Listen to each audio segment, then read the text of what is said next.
By Brandon Black, contributing writer in the final years of her mother's battle with terminal cancer, Gloria Sierra would wheel María Concepción Celaya de Romo into the manicured rose garden of the Huntington Library in San Marino.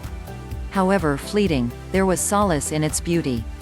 They watched with interest one day an elderly man laboring on his knees in a bed of roses. His hands moving rhythmically along stems, methodically snipping off old blooms. Sierra politely asked him what he was doing. His back turned towards them, he responded, "I'm deadheading, sweetheart," and continued snipping dead rose blooms from the bushes. More than a decade later, Sierra still remembers the man's disposition, in stark contrast, at the time, to her hollowed feelings, beatific. "I was so envious," she said, "and it just stuck with me." 3 years after Maria's death in 2006, Sierra, a retired educator who spent 30 years in the Los Angeles Unified School District, channeled her grief by volunteering at the Huntington Rose Garden with the Grateful Deadheaders. "I had to be close to my mom after she passed," she said, "and that was the place I fled, where I felt closest to her." Year-round, the tight-knit group of 44 labors each week, deadheading spent blooms, which promotes regrowth and overall vitality in the plant. In January, Grateful Deadheaders painstakingly prune each branch of each bush in preparation for the spring bloom. They do so with enthusiasm.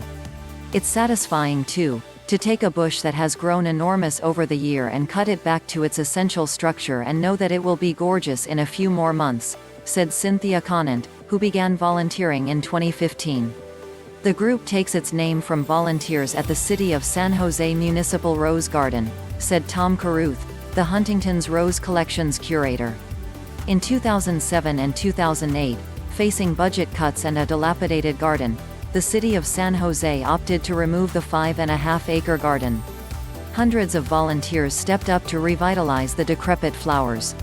Chief among their life-saving measures, deadheading. For 3 days a week, mask-wearing volunteers clad in worn jeans and outdoor pants, wearing wide-brimmed hats and sturdy gloves, divide into groups based on their assigned day, deadheading in one area of the garden which rotates with each group, explained John Villarreal. The chief technical gardener said the helping hands, who are obligated to work 12 hours each month, allow him and his partner, Daniel Oliveira, to tackle other duties like edging rose beds, watering the lawns and flowers, and replacing old roses with younger roses. "Everyone feels like they are contributing to something," he said.